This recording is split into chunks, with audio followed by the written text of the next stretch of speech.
रामकृष्ण हरी. आपण बघू शकता वरती पाणी चालू आहे, खालून पण पाणी वाहत आहे. वारकऱ्याची मोठ्या प्रमाणात कसरत आहे. आपण बघू शकता किती वेगाने पाणी वाहते बघा. आणि एवढ्या पाण्यातून पण वारकरी थांबलेले नाहीत. अतिशय पाऊस वेगाने चालू आहे आणि या एवढ्या पाण्यामध्ये आमचे वारकरी थांबू शकत नाहीत. पाण्यातून पण ही दिंडीची वाटचाल चालू आहे. अतिशय वेगाने पाणी वाहतंय. वरती पाणी खूप झालेलं आहे. सगळीकडे पाणी आहे. आपण बघू शकता वारकरी अतिशय पाण्यातून पण कसरत करतात. पूर्णच रस्त्याने असं पाणी वाहते बघा.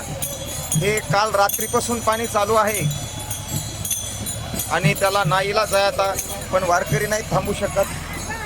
आपण बघू शकता अतिशय वेगाने